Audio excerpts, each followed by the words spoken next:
Hi there, welcome back to the YouTube channel. I really hope you've hit the subscribe button and I hope you're going to leave me a comment because I want the comments on this deck, please.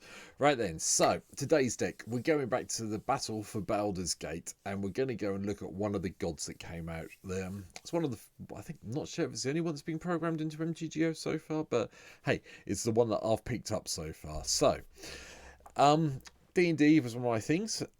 This god, I'm pretty sure, doesn't have this title anymore. Unless something's happened, I need to catch up on my lore. I'm a bit behind with it. But it was always a fun one to have kicking around in some of the old novels from Forgotten Realms back in the day. So, who am I talking about? Well, today I'm talking about Bhaal, Lord of Murder. 2 black, red and green for a 4/4 legendary creature god. And, you know, usual thing with the gods from Battle for Baldur's Gate. And if you've got sort of like 20 or less life, it's indestructible, which is fine.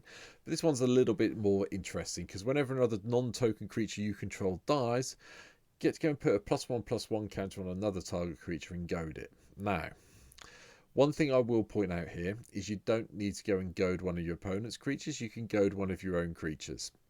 Not the worst plan in the world.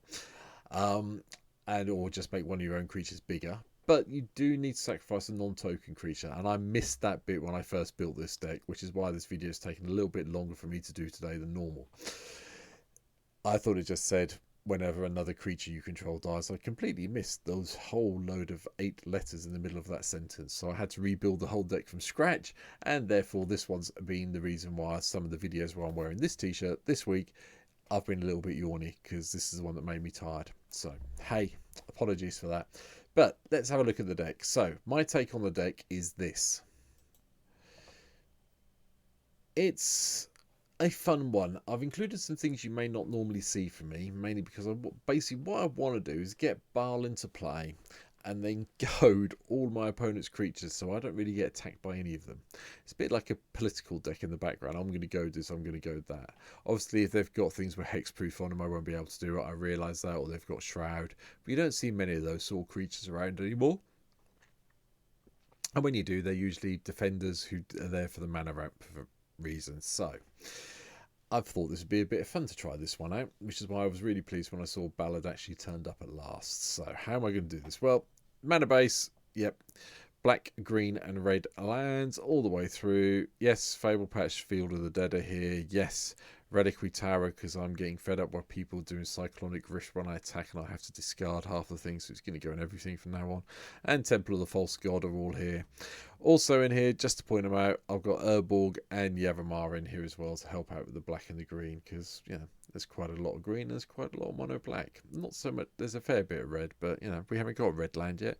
Wizards, if you ever watch this video, can we have one for one of those sort of lands for each of the other 3 colours, please, as soon as possible? Thanks. Right, anyway, that's enough of me begging. As for the ramp side of things, Mox Tantalite, Soul Talisman, Soul Ring, Arcane Signet, and then, for something a little bit different, Talisman of Impulse, Indulgence and Resilience. We do want to be kind of kicking around 20 life if we can to get Bhaal out. These deal us damage when we tap them for colour, so it's a nice way of getting something out, pinging yourself a little bit, getting to the point where we can make Bhaal indestructible. Now, I have included Swiftfoot Boots for this, if this comes down too early, so we can try and protect it a little bit that way. But, how are we going to do this? Well, we want to sacrifice our creatures, hence why I've just tripped onto Blood Tithe Harvester, because, you know, sacrifice that one. It gets to go and kill something, and then you get to goad it if you've got Bhaal in play. But that's what we're going to be looking to doing, is getting creatures out and then going back through them, cycling them back through with Elixir of Immortality with a bit of luck, and then goading all our opponent's creatures. So, where are we going to start from? Well, you know, Festering Goblin, Festering Mummy are basically the same creature with different names. Viscera Seer is one of our sacrifice outlets. We can sack our creatures off to goad things. And then we've got Mystic, Elves, Ignoble Hierarch and Llanowar Elves to try and ramp up a little bit quicker. And there's the Elixir of Immortality. Blood Artist is here because, you know, we are going to sack our creatures off, so we might as well gain a little bit of life and drain our opponents. It's a red deck. I've got Dockside. Shoot me later. The other one we've got, we can sack creatures to, is Goblin Bombardment and Ping People, which is quite fun. If you get a whole load of creatures in a play and then maybe recycling with the Elixir of Immortality, put them through Goblin Bombardment is mildly amusing, especially if you need those last few points of damage. Popular Entertain is one of the backgrounds. Obviously, we can't have a background with Bhaal, boo. But we can have a background just in the deck on its own, and this lets us do the goading situation as well. So, we are going to be goading our opponent's creatures quite regularly with a bit of luck. Likewise, Spectacular Showdown is also here. Put a double strike counter on target creature, then goad each creature that had a double strike counter, put it on this way. I've done it this way because it gets to overload for 7 mana. So you can basically goad everybody's creatures for 7. A little bit dangerous if it's just you and one person left, because, they can attack you unless you're the only person left to there against, in which case you probably die to the double strike you gave all their creatures. But, should be fun. If nothing else, you can overload it and help someone cast something like Damnation later on in the game to get you out of the mess you're in. Vine Walls in because it lets us go and get a land and we get to put it in our hand, which is quite nice. Gala's Greeters, life gain, treasure tokens. We need treasure tokens in this deck because of all this going on over here to recast this when we need to. Heroic Intervention to protect everything. Prosper's Inky for a little bit of life gain and the treasure token it provides. Sapling Migration is just something I chucked in just so I had an early blocker. And I am sitting here while I'm doing this video thinking this is probably not the right thing to have in the deck. So while you are sitting here, I am going to drop this out. And we are going to go in with, if I can spot it. Oh, there it is. Combustible Gear Hulks coming in. Right, okay. Sylvan Carotid for some hexproof ramping. Wall of Roots also for a little bit more ramping. Croxers in just so we can make them each opponent discards a card and who maybe lose some life. Escaping them is quite good fun if we can do it. Ooh. Another backup win condition is Altar of Dementia. We've got to have another way of sacking our creatures off. This gives us another way that isn't just reliant on Viscera Seer and make them mill some cards. Sounds like a plan to me. Swiftfoot Boots I mentioned, so we want to protect Bhaal.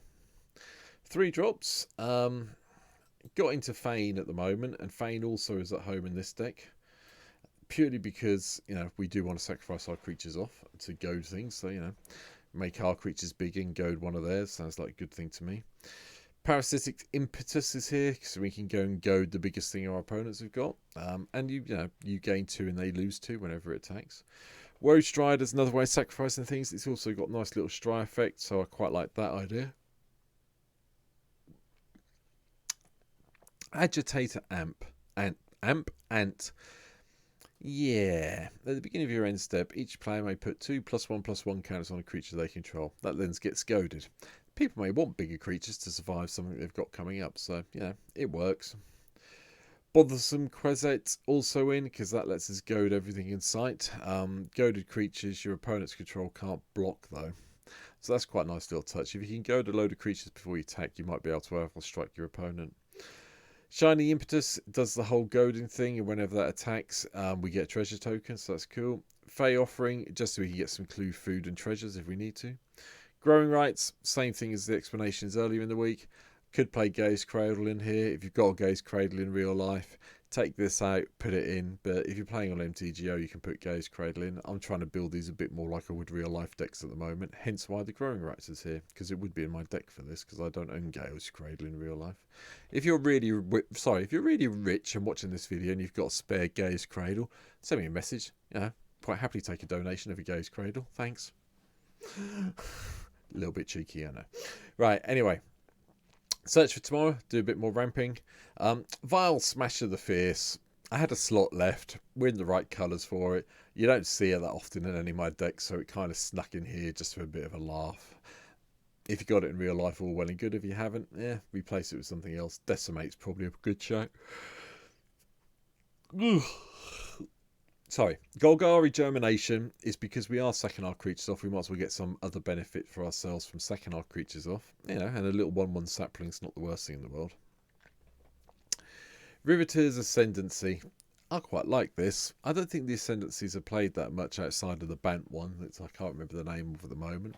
But this one's quite nice because we are sacrificing creatures and we get to return a card with lesser value from our graveyard to the battlefield tapped. So yeah, okay, it's only once a turn, but it does mean we're not sort of running out of resources too quickly. Ashnod's Altars, the other one I've looked at. It's another way of sacking creatures off to add some colourless mana, which is really helpful when we're trying to recast Bhaal. Damnation is Damnation. Revel in Riches is another thing we can do. I figure since we're goading their opponent's creatures, they're going to be attacking, they're going to die, which means we get treasures. Therefore, we might win with Revel in the Riches. It's got to be tried, hasn't it? Baldur, just so we can get the whole random effect. We'll choose one or more.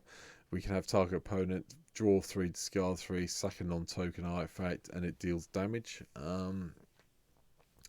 Choose one or more. Each mode must target a different player. So yeah, it should be quite fun. Predatory Impulse does make one of the creatures really big, but it has to be blocked, which means if you've got Revel and Riches in play, you will be getting tokens quite rapidly. Zendikar's Roar, just so I had some way of creating some token creatures to block with. I just quite like Zendikar's Roar. Again, it's a card I think we don't see enough in green that's pretty damn good. Korvold, Fey Curse King. Yes, we're going to be sacrificing things off. Yes, this means we can draw and make Korvold bigger. Thank you very much. Good hello and good night. Likewise, Wazitoric Nekura Queen. Sorry. Flying Trample. Hopefully it'll do all damage. Players can sack a creature, and if we can't, we get a nice little 3/3 to block with. So that's cool. Death Kiss. Yeah, we're going to try to make this as monstrous as soon as possible so we can goad all those creatures of our opponents. So that's why I was going with that. Mirror March to make a few more creature copies of things come into play. Combustible Gearhulk, you just see me add. Geode Ranger is quite nice. It's got first strike and you get to goad things whenever you drop a land. Yeah, okay then. I'll live with that. Rampaging Balos, again, another landfall trigger just so we get another blocker. Or 2 blockers, hopefully. Cast this on 6 mana, then play our 7th land. Or whatever you're up to. And Prosh, Sky Reader Recur is here as well. Now, we're only going to ever get 6/1 Kobold tokens, but you might as well have 6 0/1s. But it's quite a nice little win condition because we are trying to sack our stuff off, and we sack it all off to give this, +1/+1 for each creature we sack. Fine by me. Over onto 7s. Yes, Blasphemous Axe in the deck. Right, okay. Abhorrent Overlord, we do have quite a few black mana symbols that we'll be kicking around, so we'll get some Harpies.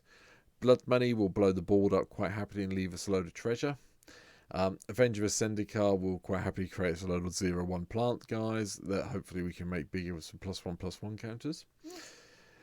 Nyx Bloom Ancient, just so I can do more in one turn. If we're going to make something and tap it for mana, let's make it sure that it's 3 mana or more. Omnath, Locus of Rage, just for some more blockers, and when the elementals die we get to lightning bolt things. I like that plan a lot with this card. And then finally, Blasphemous Act, control the board. That's it. That is my take on Bhaal. Obviously we do want to cycle it back through. We want to sack the creatures off, cycle them back in with the Elixir of Immortality, hence why it's in the deck. And that's what I'm hoping this will do when we play it. But if there is something glaringly obvious I have missed, because this is my best attempt at it so far, please, please, please leave me a comment down below. Let me know where I've gone wrong. Please, please, please, please, please, even more, make sure you've hit the subscribe button. I really appreciate that. And that's it for this video. You'll see this on stream sometime soon. Streams down below as well. Come and follow me there. Go and follow. You can see when I go live, you can come and laugh at the person you've been watching on YouTube. But thanks for watching this video. Have a wonderful rest of your day, and hopefully I'll see you on stream soon. Take care. See you later. Bye.